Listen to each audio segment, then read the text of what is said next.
So with all of the George Washington teas coming up, my mother used to say, behind every successful man, there is a woman kicking and screaming and pushing him to greatness. So this morning, we're going to talk about one of our greatest women behind the men, about Martha Washington. Next.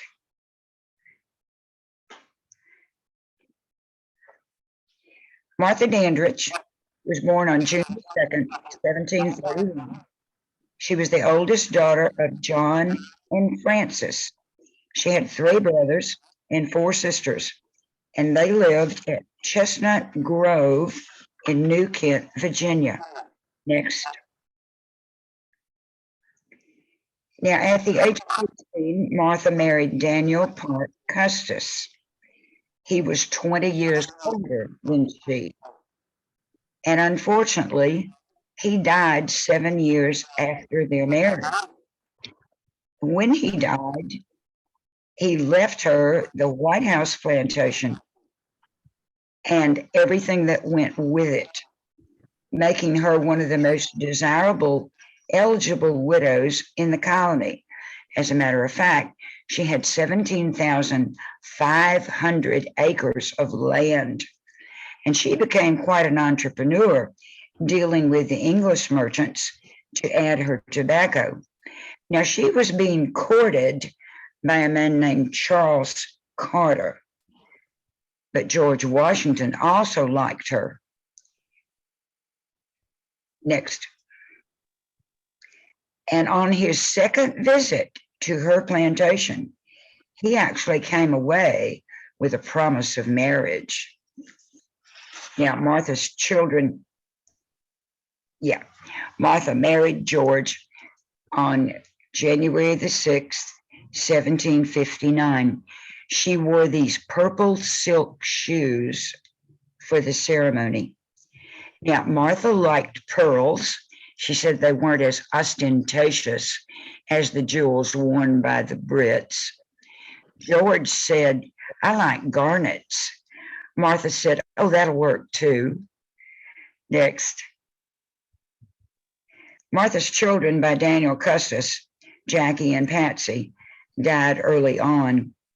John Park and Martha Park Custis survived to adulthood.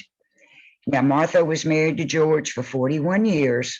They had no children, but the adopted children became their legacy. Next. Washington accepted the command of the Continental Army without consulting her, but she supported his decision. Like most military wives, she handled the day-to-day affairs on the plantation without the presence of her husband, carrying on in spite of the demands of the mission. Next. Martha was on site with George for at least 7 months of every year, including that horrible winter at Valley Forge. Martha paid particular attention to the wives of the other officers, having them to tea in the afternoons and inviting them to dinners in the encampment. You could say that Martha founded the first Officers' Wives Club. Next. Now, at Valley Forge, after the war was over, Washington resigned his commission and they returned home because George said all he wanted to do was be a farmer. But when the country needed him again, he went to Philadelphia for the Constitutional Convention. Next. Now, while Mr. Washington was away at the convention, Martha again managed the estate. After the Constitution was ratified, George again wanted to return to farming. When he agreed to have his name put forward for election as the first president of the United States, she opposed him every step of the way. The public believed only George Washington could be trusted not to abuse presidential power. But Martha believed that the nation should find another younger man. By the way, Martha was 5 foot tall. George was 6 foot 2. She was known for reaching up, grabbing him by the lapels, and pulling his face down to her level when she wanted to have a serious conversation with him. Next. The Washingtons gave 8 years of their lives to the American Revolution, and then another 2 to the Constitutional Convention. Next. After the convention, they returned home and found the plantation was in disarray. But by 1788, Mount Vernon was again prosperous. Now, George had promised they would retire under a vine and a fig tree, and Martha was quite happy with that scenario. Next. But the country called on him again, and despite her opposition, George bowed to his sense of duty and was unanimously elected president on April the 16th, 1789.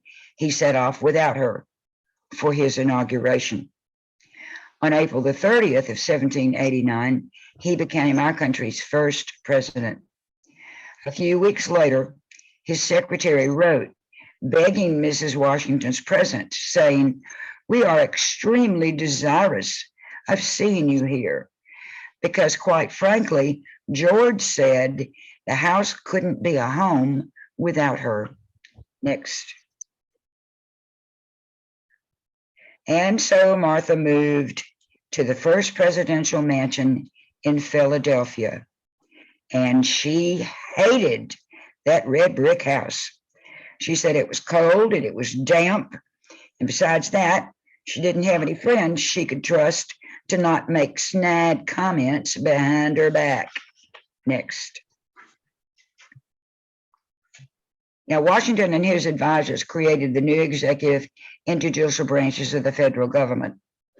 The Constitution provided the framework, but every day-to-day detail had to be worked out, every decision creating a precedent for the nation's future.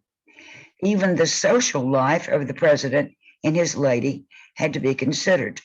You see, the United States was the world's only modern republic. Now, Martha wasn't consulted about her title. Originally, it was to have been Lady Washington, but she said that sounded too British, and so she adopted the title First Lady.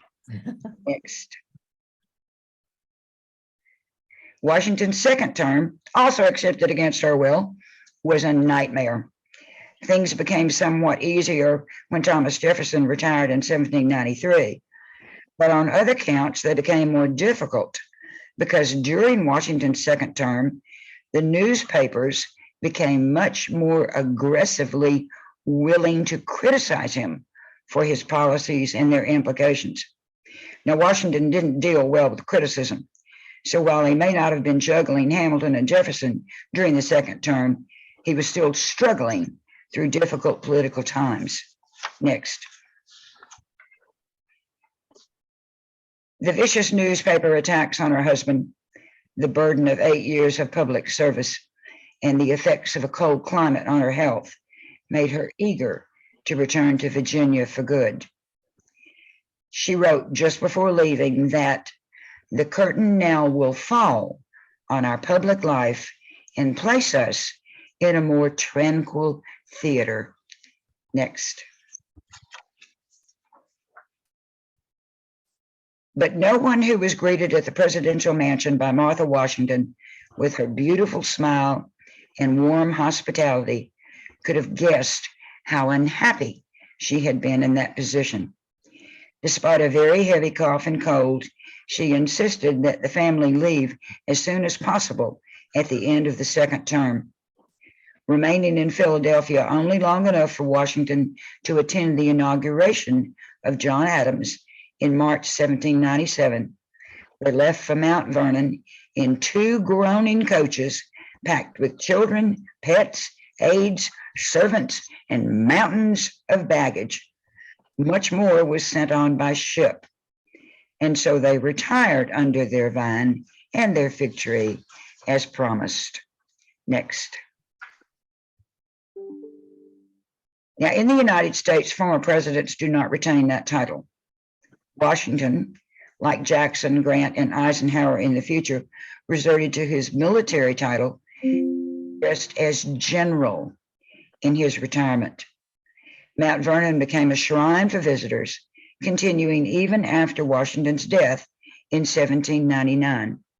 Now, for reasons of her own, Martha destroyed nearly all of their personal correspondence, feeling that their personal life should remain just that.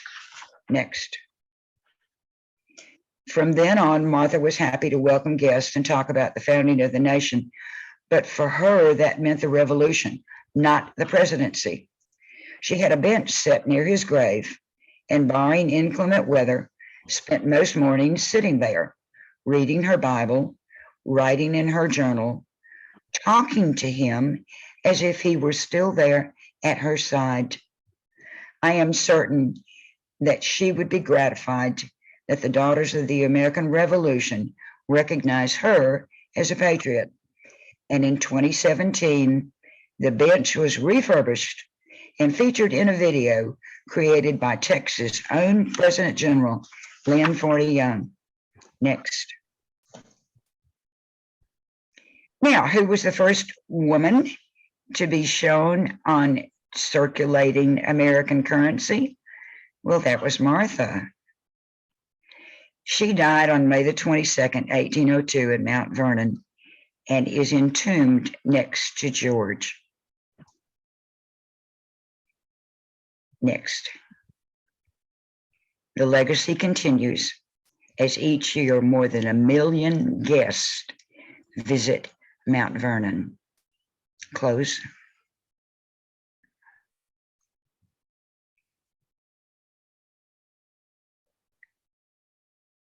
Magnificent presentation. Yeah, you see this? This is actually an exact reproduction of one of the pairs of earrings that George had made for Martha in the garnets. Okay. Beautiful. Now, pop quiz.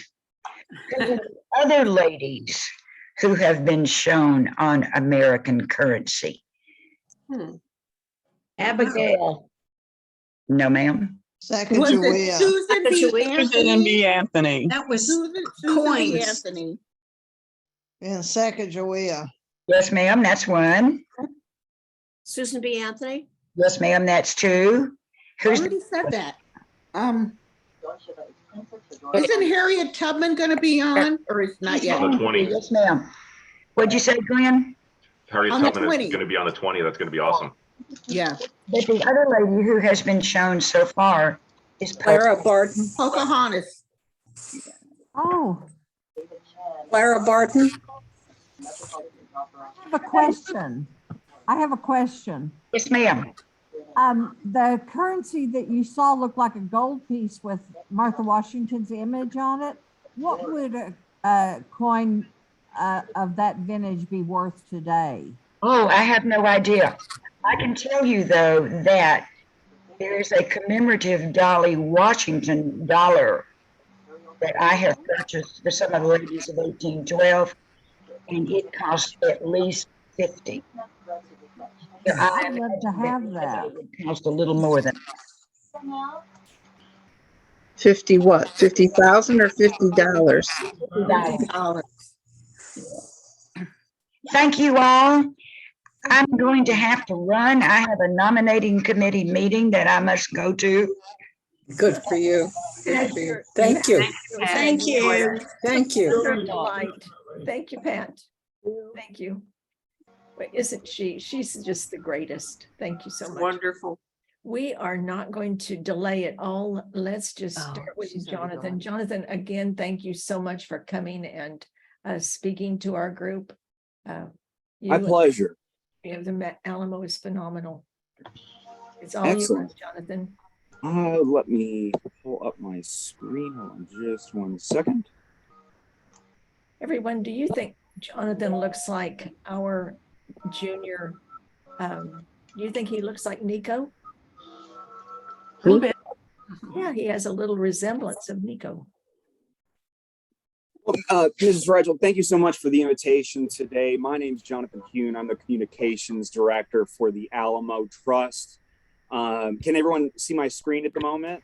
Yes. Yes. Fantastic. Again, thank you so much for the invitation. I really appreciate everything, just the invitation to brief the committee. And again, I apologize. I know I was scheduled previously to give this presentation. My 90-year-old grandfather fell, broke 2 bones in his neck, both thumbs, multiple fingers, both kneecaps. And I had to rush down to Corpus Christi. It was just before the presentation, so I really apologize. I'm glad we were able to reschedule for this week. It's been a crazy week with the first day of, obviously, the first week of the Texas legislative session. We have a new general land commissioner just sworn in, so it's just been a very busy week. But I'm really excited to give you guys this presentation today about what we're doing to move forward with the Alamo, which is our only UNESCO site in the state of Texas. It is the most visited Texas destination. We get 1.6 million people annually to the Shrine of Texas Liberty. But it's really the last national monument in the country to really receive its due. And we're really excited about the progress and things that are taking shape at the Alamo. So let me begin. Our overall goals are to help create a world-class museum and visitor center, embrace the stories of the many peoples that really had any kind of connection to the site over its full 300-year scope, because the Long Barrack was built in 1724. Really over a century before the actual battle in 1836 took place. The church was built in 1755. There are just many stories on the grounds of the Alamo with our tricentennial for the site coming up next year for the Long Barrack. So a lot of stories to tell. And then also to recapture the original mission footprint for the site, because oftentimes people show up to the site and they see the church and they believe the church itself is just the Alamo, but it was a much larger complex. We're actually only the second UNESCO site in the country that is within a major metropolitan area. The only other one is Independence Hall in Philadelphia. And then also our top priority is preservation and protection of the 300-year-old church in Long Barrack.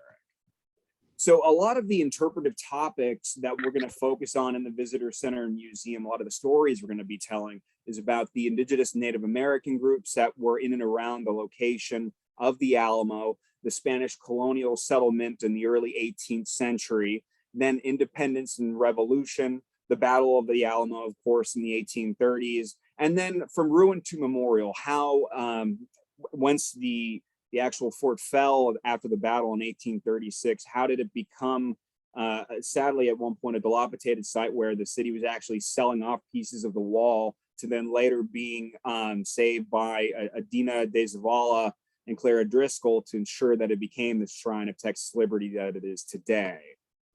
So this gives a 30,000-foot view of what we're really calling the Alamo District. So you might be familiar right in front of the Crockett Block and to the church, which are right here, if you can see my mouse. We actually have that closed off to vehicular traffic now, which has really already done wonders for the site. Also, the Ripley's, believe it or not, in different locations, T-shirt shop, soon also the Jimmy John's at the end of this month, all are going to be vacated in and out of this, what we call the Crockett Block. Which again, we're trying to really bring back a sense of reverence to the site, because this is a historic battle site. 189 individuals gave their lives for Texas freedom. We've had cars go over this site. We've had just, a lot of different entertainment that'll just randomly show up. And we're really trying to create a district that gives more a sense of respect to the defenders. By closing vehicular traffic, we're hopeful that it'll really increase the ability to reflect on what took place here, because we're going to close off all the way from Commerce Street to Houston Street so that you can walk the site fully. And more importantly, when you come to the site, we want you to be more aware that it's a site of importance and not just stumble upon it in the middle of a downtown major metropolitan area. So let me go from Commerce Street over. We're going to close this section off really later this year. And what we're going to do is create what's going to be called the Alamo Promenade in this section. And that'll be a location where there'll actually be statues leading up to what will be Plaza de Valero. Those statues will represent different important historical figures in the full 300-year history of the Alamo, leading to a park area in front of the Minger Hotel called Plaza de Valero, paying homage to the original name for the mission, because the Alamo originally was called Mission San Antonio de Valero. So we want to also give recognition to that original mission name. And it'll be a wonderful spot for people to sit, reflect, and enjoy themselves prior to actually entering the site. And then leading from the park into the actual mission footprint area, which you can see is delineated in this darker shade here, there will be the mission gate or the south wall and lunette interpretation that we're going to start construction very soon. That'll be a wonderful way to highlight that was the southernmost wall, and also the gate that Juan Seguin ran out with Travis's letter at the end, phrasing victory or death. So that'll be an outstanding, sorry, I jumped ahead, location to show that. Additionally, our collections building, which is going online to the public March 3rd of this year. So the exterior of the building is complete. We're really excited about it. It's the first new construction on the grounds since the 1950s. This will really open the Alamo Vault to the public like never before. And so I highly encourage you to come out to the site on March 3rd when we do open the collections center. We'll have things from the Collins collection, the newly purchased Yena Spanish colonial collection, which are artifacts even older than the battle itself, going back to the 18th century. And then also the original Alamo collection, which things that we do have in our possession today. But the most impressive statistic that I learned, and I've been with the Alamo 10 months, is that we can only put currently right now 1% of our total artifacts on display because the Alamo simply does not have museum grade exhibition space. This new collection center will be a game changer because we have multiple swords from Santa Anna, one of his rifles, and then, as I mentioned, a new beautiful Spanish colonial collection going back to the 1700s. And later this year, once we open the collections building, we'll then begin just construction on our education center. We get about 140,000 students to the Alamo each year. They don't have a place to even simply sit down and have lectures, get just kind of informational download on what took place here, or even to simply sit and eat their lunch. And this new education center will be a game changer. And we're hopeful that we'll have about 250,000 students arrive rather than just 140,000 once this education center is complete. Additionally, the visitor center museum, which will be on the Crockett block, that's going to be the biggest project on the grounds. That'll be about $150 million project where we're going to create a 7-gallery, 4D theater space, all our retail, move out of our gift shop here, move to this side with retail on the bottom and then a cafe on the top. And then our actual gift shop here, which is adjacent to the church, will be a great event space for weddings, and then also for revenue generation for the site to be self-sustainable. But let me continue to move forward because I know I've got a lot to talk about, so I'll try and be as quickly as possible. Here's a great rendering of the Mission Gate and Lunette. We're hopeful to have completed by May of this year. We're moving at warp speed to get this done because we have a very large international conference taking place in downtown San Antonio, and the Alamo itself will be the closing ceremony for this international conference. So we're really hopeful to get this Mission Gate and Lunette. So again, the south wall, which was created by and during the Spanish colonial settlement, and the lunette, which is an interpretation of what the Mexican army actually built in 1835, prior to the Battle of Behar, when the Texians and Tejanos actually took control of the site. Here is a picture of one of our new interpretations. It's built in December of 2021 of the Palisade, where Davy Crockett and the Tennesseans were actually staged because it was an incomplete portion of the actual complex itself. And they really wanted to have their best shooters, and that's why they believe that Davy Crockett, as well as the Tennesseans, were actually located there. This is a great area. Every year when we do Davy Crockett's birthday, we do have some individuals dressed up as Davy Crockett and doing different interpretations and readings at the site, and the guests really enjoy it. Here is the rendering of our vital corridor to the Riverwalk, which we get about 35 to 40% of our connectivity to the site. We want to redo and make a grand staircase to, again, create that grand sense of arrival to the site, and then also updates and enhancements to a current interpretation we have to our southwest corner and the Lasoya House. This is the actual location where Colonel Travis fired off the cannon back to Santa Ana, stating that they would not surrender the Alamo. So we want to enhance that site as well. And then the church itself, there are new interpretations that are on site. Team are really discovering, even in the last decade, from some art frescoes in the top of the sacristy, that for the longest time, they didn't believe there were any versions of frescoes in the Alamo like the other missions, but we've actually discovered them in the last decade or so. We're really wanting to highlight a lot of the Alamo's secrets, that people will come into the Alamo for an average of only 14, 15 minutes and then quickly depart and really then say, is that it? And that's why we're opening our new collection center to connect our artifacts, highlight and work on a lot of the different interpretations on the interior, from frescoes to what we call historic graffiti, going back to the Army period of the 1840s, when they made it really the first military presence in San Antonio and Texas as a Army depot, very important for Western expansion. This is the Long Barrack.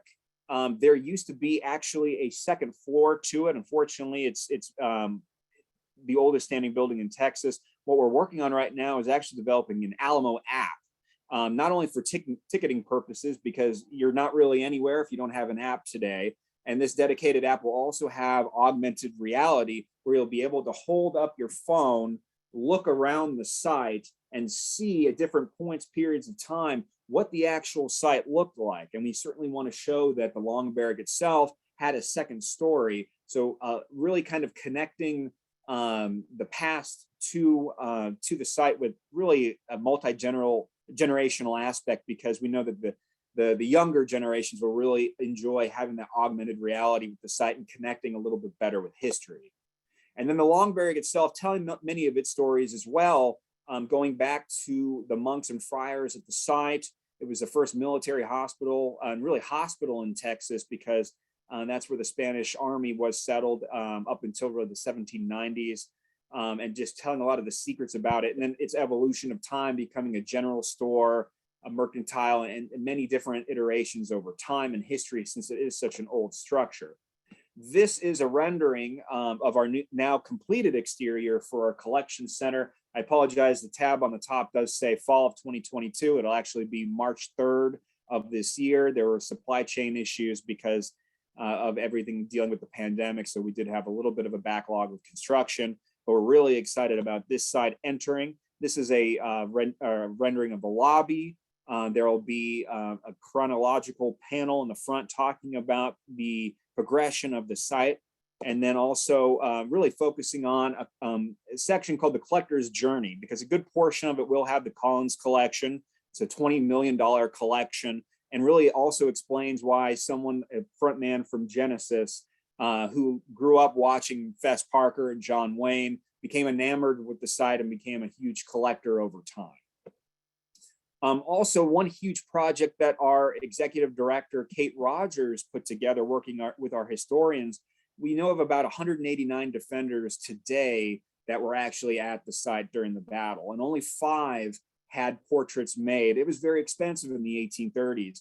Now what we're actually doing is reaching out to families of the descendants, seeing if they have uncles, brothers, different either pictures or paintings, and trying to come up with a composite imagery, also with a painter based out of Houston, and the permission of the families, to make a likeness of what the defenders might have looked like, to give a better window into that past. We actually just had Mr. James Bonham, his painting completed. It was the first of this project, but we're really looking forward to having this section done to give that better connectivity to who more the defenders were. And then also we'll have the Phil Collins diorama, which will be narrated during your visit with an audio file from Mr. Collins himself.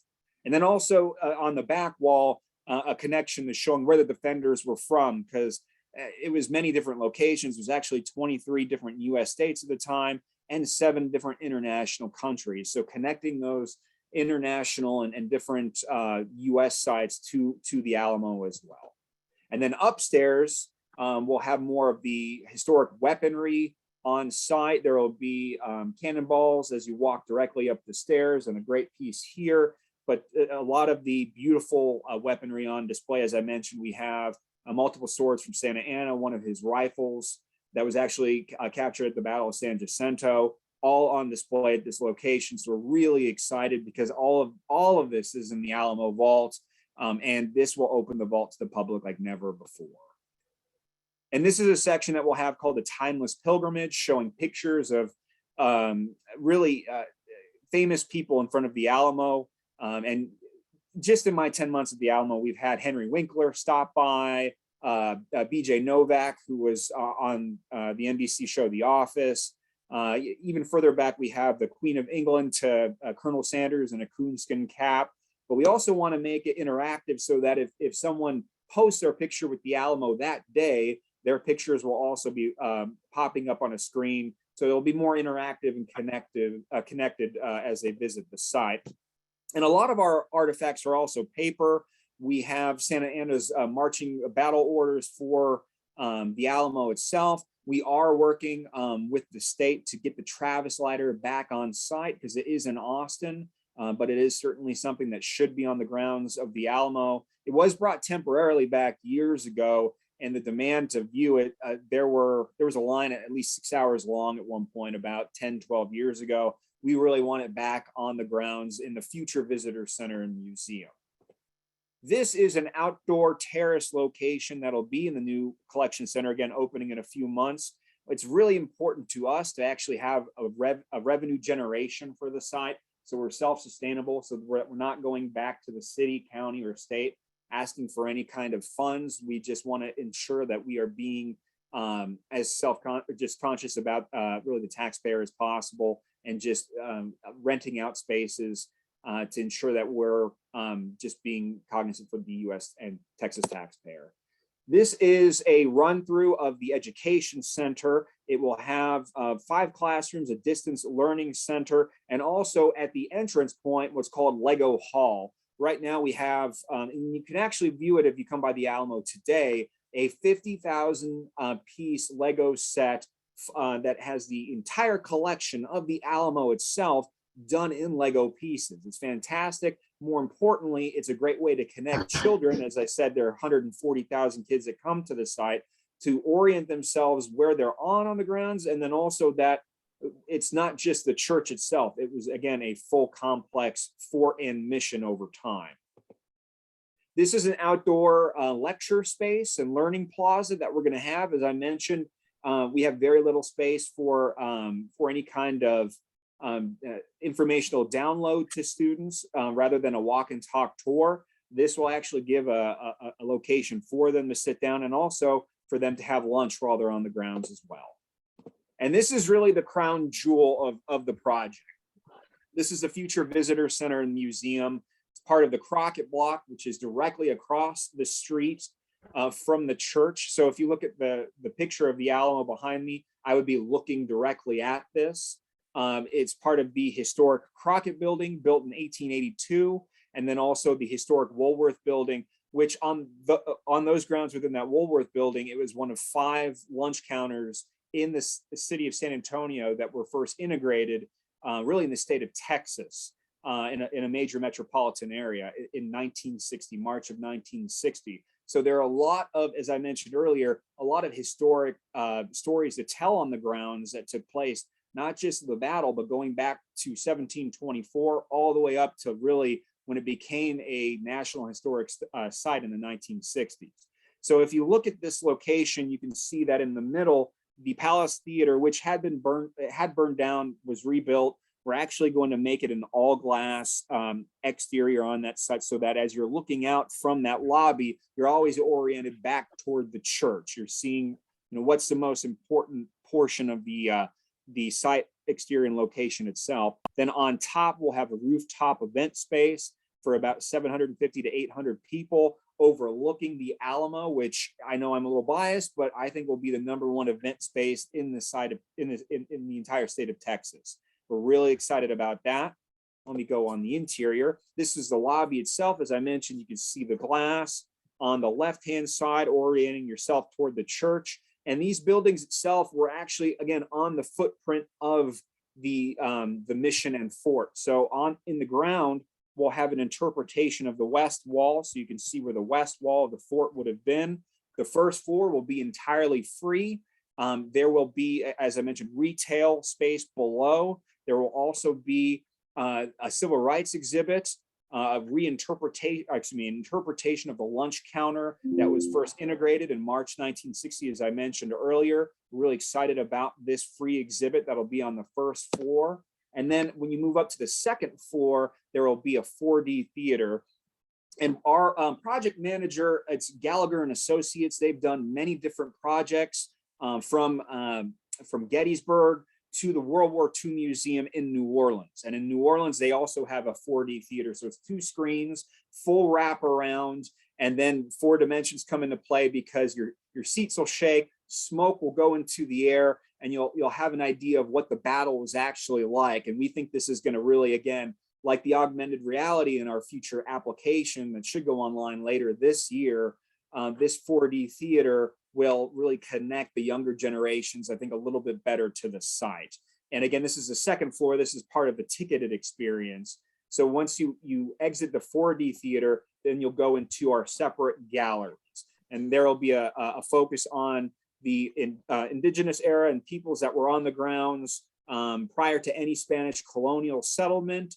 Then it'll be progressive in time, talking about the mission era, which again is Spanish colonial settlement in the early 18th century, moving to Mexican rule in the Texas Revolution Gallery. That's about the early 1800s to about 1835. And then Battle of the Alamo, which will of course be our largest exhibit because we have the most artifacts from that period of time in 1836.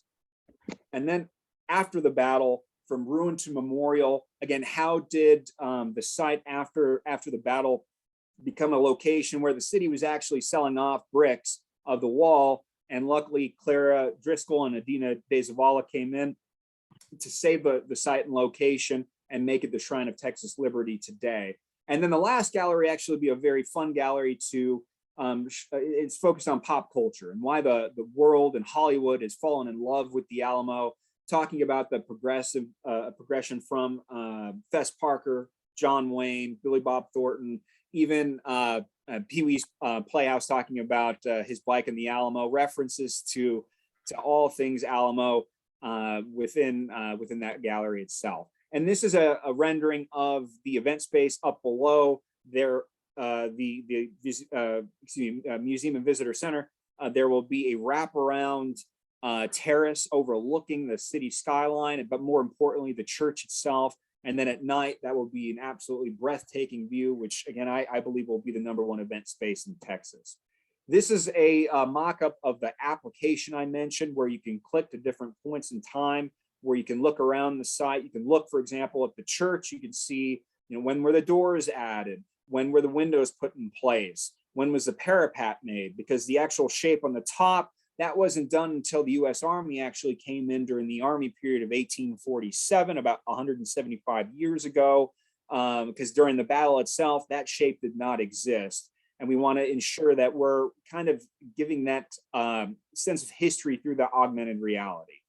And this is, again, that connection to the site and the Riverwalk, which is very important. We want to have that grand staircase to give that sense of arrival, and then also have kind of a terrace area in what's called the Upper Paseo behind the Visitor Center and Museum.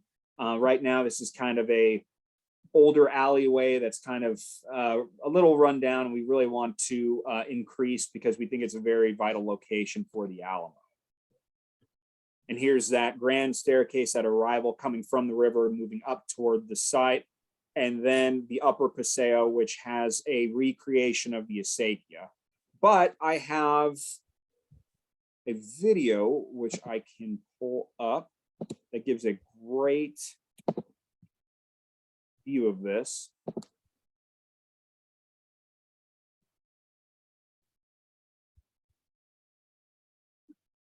So again, a 30,000 foot view. This is the promenade. Now, as I mentioned, it is closed to vehicular traffic except on tour buses. We will have a limited amount of tour buses going through the site because tourism is a huge part of San Antonio, and we do want to ensure that you do have a view of the church on the tour buses. This is Plaza de Valero, leading to the Mission Gate and Lunette, the southern wall, and gives a better sense of arrival. It's almost a gateway to the site to really relay to people coming to the site that it brings a sense of arrival, that they're not stumbling upon the Alamo, which you can really, frankly, just do today when people are visiting the site.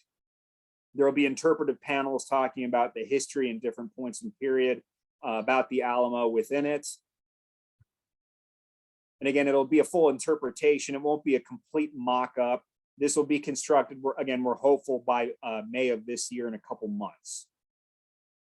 And this is that corridor to the river and the 18-pounder exhibit, the lower Paseo. The water feature that exists there now actually leaks quite a bit. So we wanted that to also be self-sustaining, maybe potentially use rain capture water.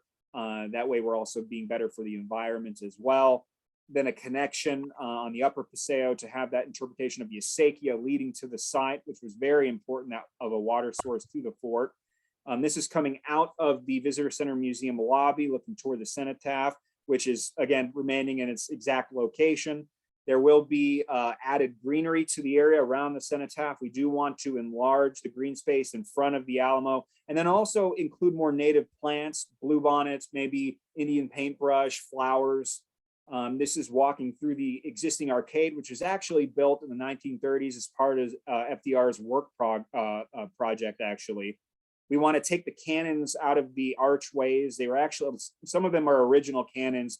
We want to put them in a better location and also have greater accessibility in walking through those archways. This is a rendering of the Education Center. We're really excited about this. There will be a garden in the front showing what was actually grown in the mission period of the 1700s.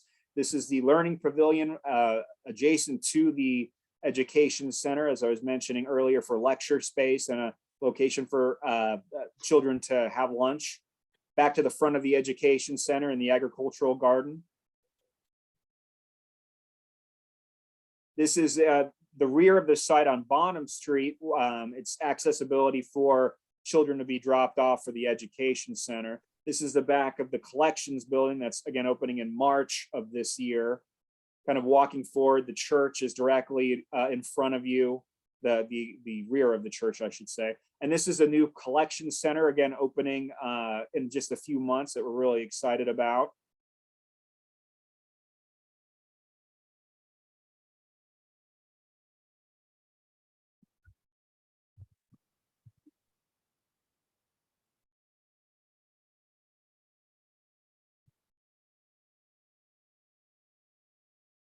Still in front of the collection center.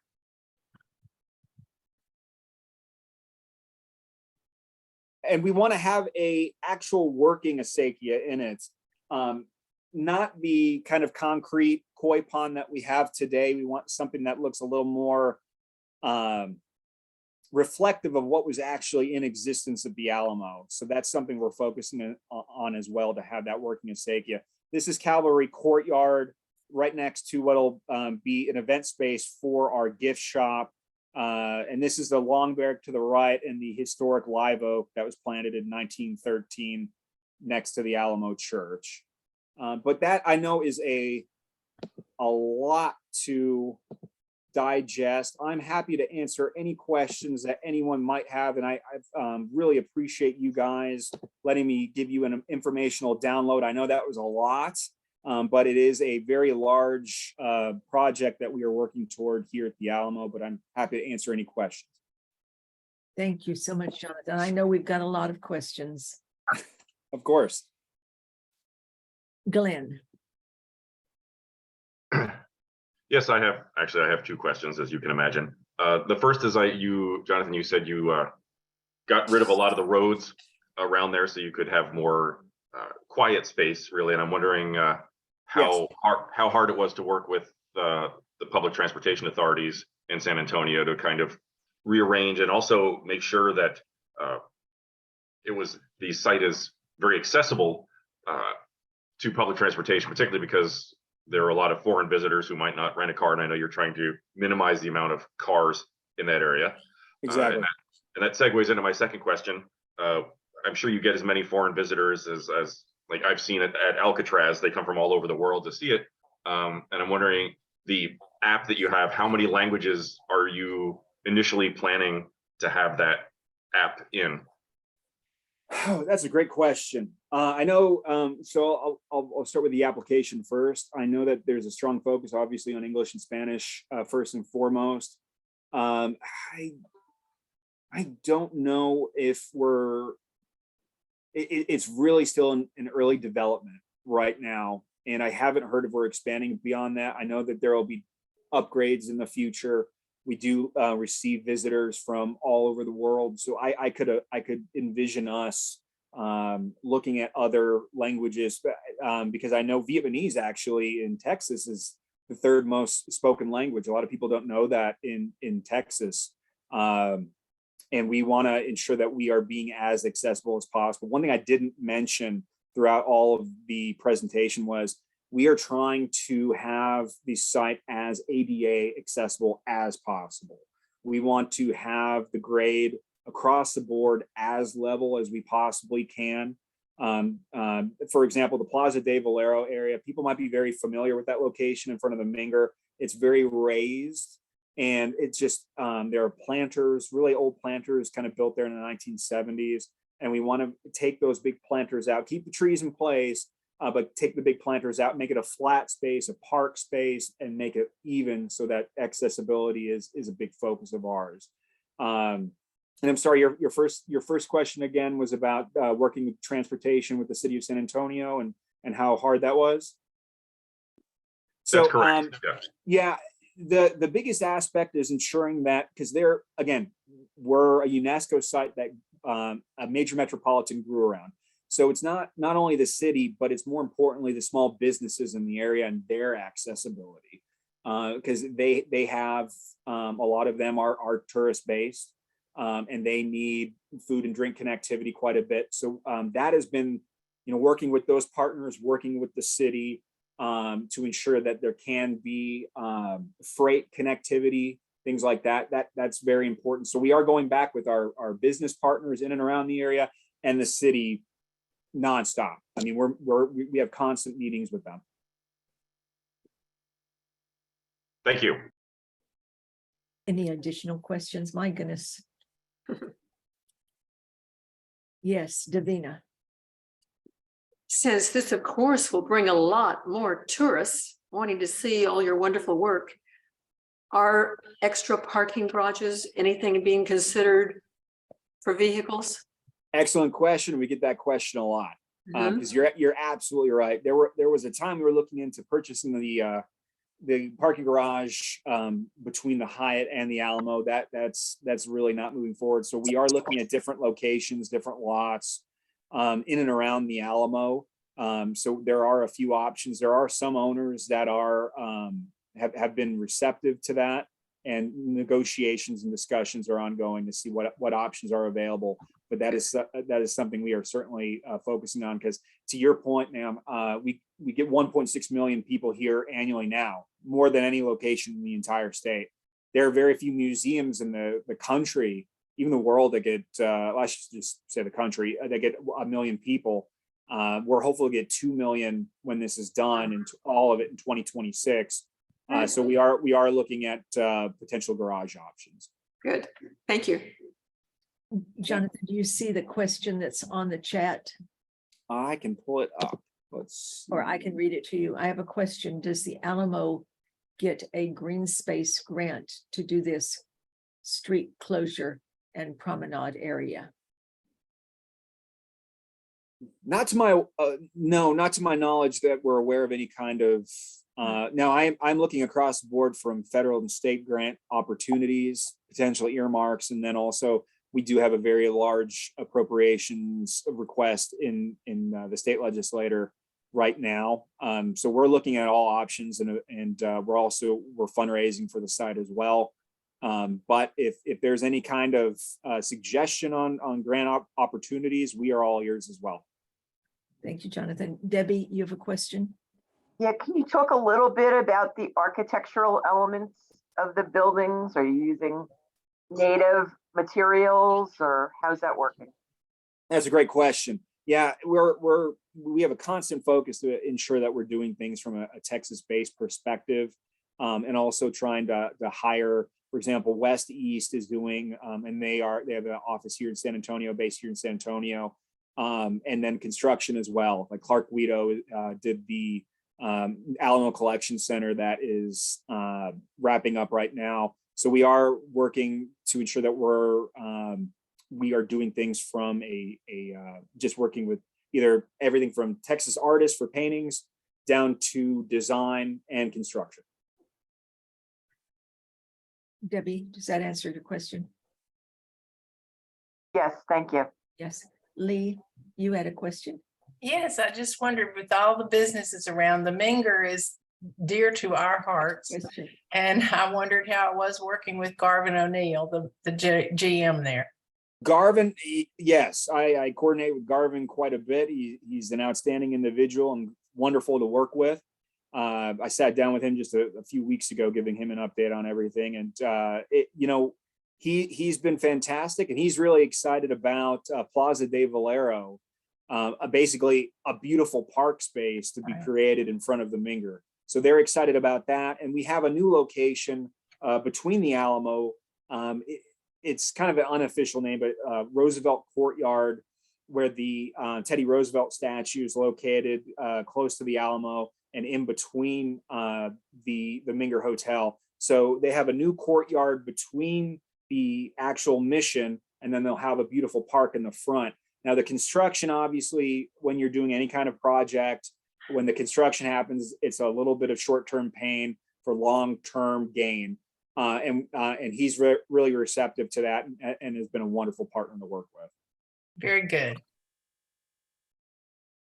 Any additional questions?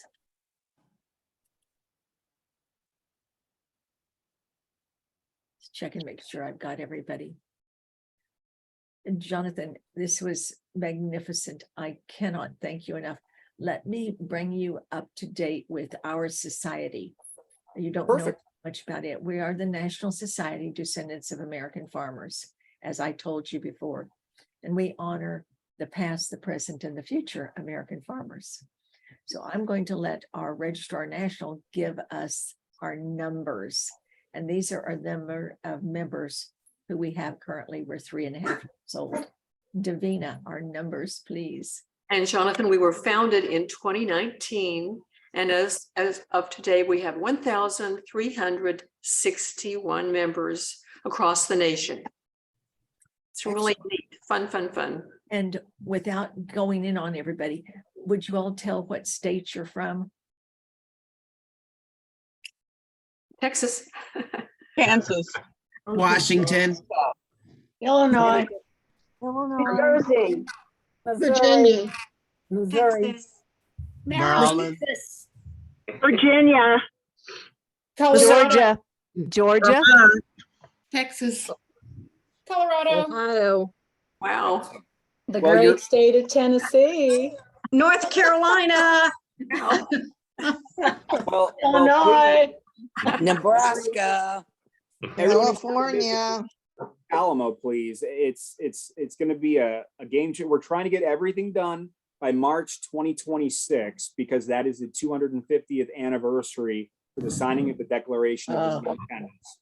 So we are really excited about it. Please come to the Alamo, visit us. We're a wonderful tourist destination city, And then also we have fantastic weather during the winter.